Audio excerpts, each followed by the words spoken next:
Day 2004 and 30 of What You Up To Now. Sharon Horne-Ellstrom here. And today we're talking about both for Supersize Your Business, your business code of conduct, and your business motto. And for the Let's Grow Annual Challenge, our personal code of conduct and our personal motto, specifically with respect to contribution and growth and how we show up in the world and how we interact with other human beings, how we make the world a better place, and our code of conduct with respect to that. Now, I talked about my code of conduct, how I came up with that, how I came up with my motto, and why I did it as part of a personal growth and development activity, which is a constant improvement area for me, as for most people. Although some of us do it consciously, some of us wait until events happen to us that force us into it. I would say my sudden cardiac arrest clearly and once and for all put me on the track to who I wanted to be and who I was cool with showing up in the world as, versus what I thought other people thought I should do, how I thought I should show up in the world, what I grew up to believe was right for me, only to find out that, yeah, it got me success in several areas of my life, but actually almost killed me and ended my life altogether. So I knew I needed to make massive changes. And I went through a couple-year journey of coming up with, what is my code of conduct? What do I stand for? What do I stand against? What do I believe in? What do I not believe in? Now, as an adult with a total different perspective on the world than how some of my thoughts and beliefs were formed over the experiences that I had in my lifetime. And, asking ourselves those, why am I here? What's my purpose? Those big life questions that sometimes we just keep running through our lives and we don't take the time to take a deep breath, sit out in nature and answer those questions for ourselves. And even when we sit out in nature, sometimes we think about them and think about them and think about them, and nothing comes up for us. And then all of a sudden, bam, we we have a flow of inspiration, and the answers that we've been looking for all the time pop into our head, and we realize that's the one, and we move forward with that, and our life becomes so much easier.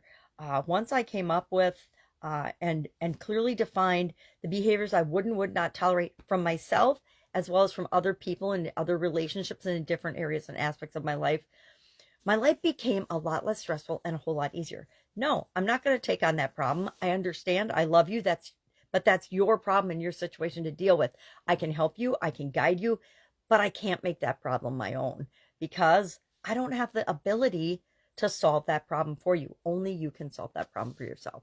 Uh, Things like that and making distinctions like that make our life, our decision making, our choices, our opportunities so much easier and more, we're more able to see them.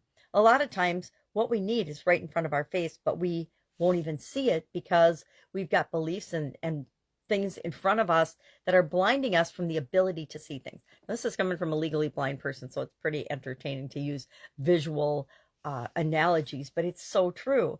Uh, I'm a prime example of that, just like probably you can find examples of it in your life where you felt like you didn't know what to do. The answer was right in front of you, and until you looked at it from a different perspective or a different point of view, you couldn't even see that the answer was always right in front of you.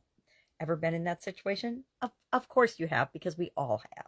So we decided and talked about our personal and our business code of conduct and our uh, personal and our business motto. Now, our businesses have taglines and mottos, and it's important because it aligns.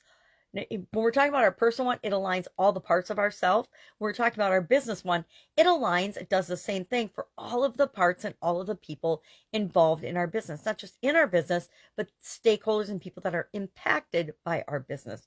And when we're in agreement and in alignment and working together in the same direction, we are incredibly powerful and incredibly successful and incredibly speedy at the things that give us a competitive advantage over other businesses that haven't spent any time or energy figuring these things out. It's like companies that understand their culture and how that matches up and serves their the people that they're here to serve in the world better, and how it serves the employees better by everybody having an agreed upon common way of doing things, right? And way of behaving toward one another. That's part of our culture as well.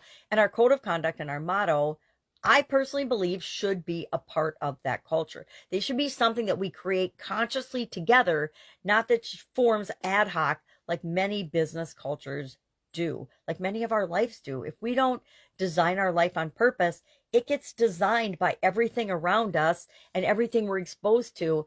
And we might not be in the perfect environment. We might not be reading the right things or listening to the things. And I say right, meaning right for you, because what's right for you is always going to be different than what's right for me. There is no one size fits all. That's what makes life so awesome and incredible, is that we are all different. We are all unique. We all have different experiences and ways of looking at the world. And when we build on those experiences for common good, we can make the world a better place. I'm not even going to get into that today.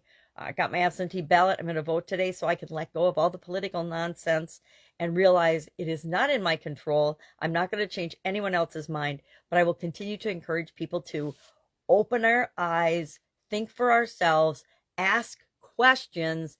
And the main question is this true? Is this really true? Is this information being presented to me to get me to think a certain way or believe a certain thing? And do I actually know if it's true or not? Because the vast majority of what's going on and going around social media is manipulated, AI generated, false stuff. And we need to be careful of that. We need to make the decisions that are best for our families and the future of America. That's my opinion. And we do that by thinking for ourselves. We always have. We're a country that is designed on freedom, based on freedom and thinking for ourselves. And if we let go of that, what are we? We're in big, big trouble. All right, that's all I've got today. If I can help you anyway, ask. If you would like a write-up on the code of conduct and how we create that for our businesses, go ahead and ask. Just direct message me. Otherwise, have an awesome day, and I will, of course, be with you tomorrow.